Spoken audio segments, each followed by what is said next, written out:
I have been working in the relations of text and image for a while now. Developing a piece based on a Robertson Davies novel was very meaningful to me. Canada has been my home for a while now. I've been living here for 13 years, almost 13 years. And I wanted to work based on a novel that would be or that is in the imaginary of Canadians.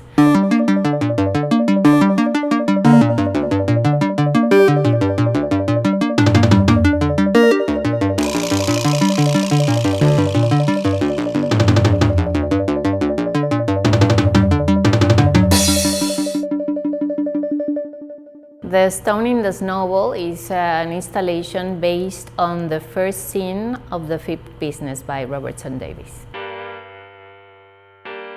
And in this scene, there's a boy who throws a snowball to another kid who kneels down, and for this reason, the snowball accidentally hits a pregnant woman. What we read is the development of events from the perspective of the boy who kneeled and who, for this reason, takes responsibility from now on the way in which the events developed.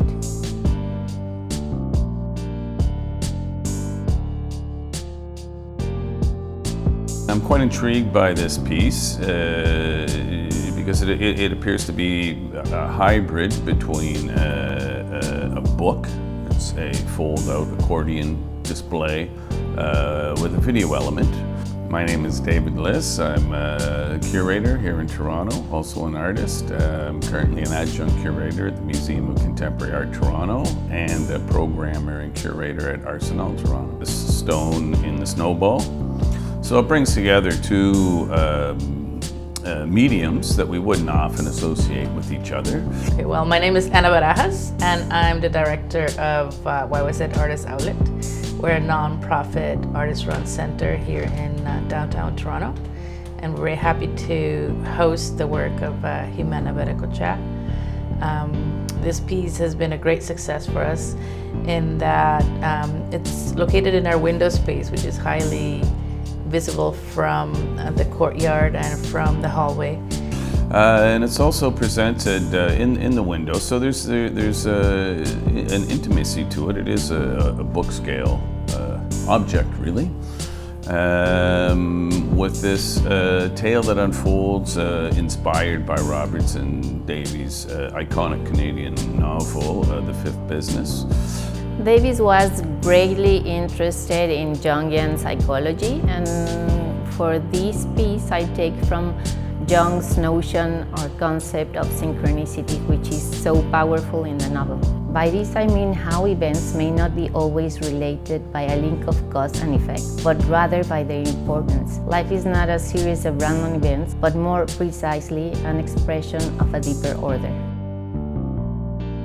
Basically, we specialize in creating animated content, but for these projection mapping techniques. What we love is that you get a chance, no matter how big or small, you get a chance to tell stories with light, which is super interesting, and it has like a quality to transform the space. Ximena invited me to participate in this project about a very interesting story that she wanted to tell with using her photographs and projection mapping techniques, so it was really interesting. I decided to use digital mapping, first of all because I've always been interested in different ways of representation and how each form has its own particularities and ways of communicating. Working on this project has been super interesting, changing the format from an architectural point of view to a very intimate, more really close kind of storytelling. The video figures move across the page in a very, I think it's a cinematic experience as well. So once again, you have this contrast between mediums. You know, a book presented as a cinematic experience. I think there's a really, and also given the scale of it, I think there's an almost, it's poetic, it's almost magical too. It feels like a fairy tale. Ximena was really inspired by the work of Hieronymus Bosch, trying to find like, because there's like a certain part of, you could say, like a feeling of nonsense or frustration or something that this cycle that you can't stop and you can't really do anything about it. No, so there's people stuck in these never-ending cycles, and we wanted to explore that and play with these silhouettes that will be doing these loops of actions that some of them had sense with the story, but some others not, and that's for the viewer to find out, like, see who do you relate to, what each one is telling. So it was really interesting from that point of view as well. In my installation, I delve into how things happen and how they are connected one to the other. Of course, we always imagine that we can control our experiences, but we even know through art, through dreams, and through our lives that really it's all about how we move and negotiate and the actions that we take. And there is some, laws, if you will, of cause and effect. And there are unseen forces that help to shape and define who we are. There were certain limitations with this kind of project. The space was very limited. The resolution that we had to work with was very limited, so that's why in our research we had to work with really defined shapes. At the same time, these kind of limitations also like the way where things can work best, no?